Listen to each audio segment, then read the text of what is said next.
नमस्कार मित्रों। आज हम लोग चर्चा करेंगे कि बहुत से लोग यह प्रश्न पूछते हैं कि हम इस पृथ्वी पर क्यों आए हैं, हमारा पृथ्वी पर आने का उद्देश्य क्या है। तो इसका उत्तर ग्रंथों में बहुत आसानी से, बहुत सरलता से मिल जाता है। और उत्तर यह है कि हम इस पृथ्वी पर 4 पुरुषार्थों को पूरा करने के लिए आए हैं, जिनके नाम हैं धर्म, अर्थ, काम, मोक्ष। इन 4 पुरुषार्थों को 4 वर्णाश्रमों में विभाजित किया गया है। जो पहला पुरुषार्थ है धर्म, वह पहले आश्रम अर्थात ब्रह्मचर्य आश्रम में हमें पूरा करना होता है। धर्म का अर्थ होता है स्वभाव। स्वभाव अर्थात हमारा मूल स्वभाव क्या है। हमारा मूल स्वभाव सत्य, चेतना और आनंद है।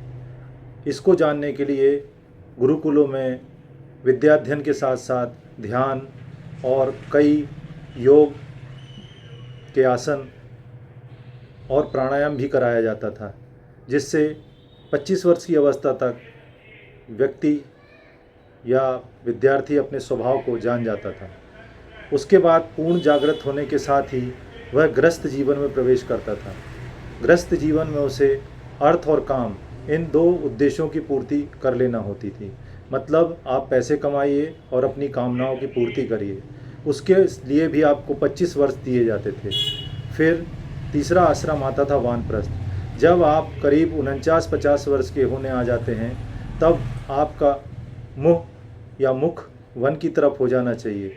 वन की तरफ हो जाना यानी आपका मन परमात्मा में लगना शुरू हो जाना चाहिए और आपको डेली परमात्मा को के लिए ध्यान और तप करना शुरू कर देना है।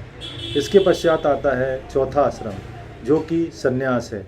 इसके लिए 25 वानप्रस्थ के वर्ष और 25 सन्यास के वर्ष दिए गए हैं, अर्थात मोक्ष के लिए पूरे 50 वर्ष दिए गए हैं। जो आपने ब्रह्मचर्य में सीखा था या कुछ आधा अधूरा रह गया है, उसे पूर्ण करने के लिए पूरे 50 वर्ष दिए गए हैं।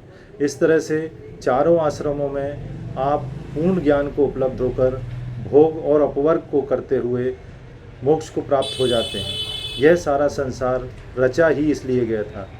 लोग कहते हैं, प्रश्न करते हैं कि यह सारा संसार रचा क्यों गया है। यह सारा संसार, ऋषि मुनि कहते हैं, तुम्हारे भोग और अपवर्ग अर्थात मोक्ष के लिए है। धन्यवाद मित्रों।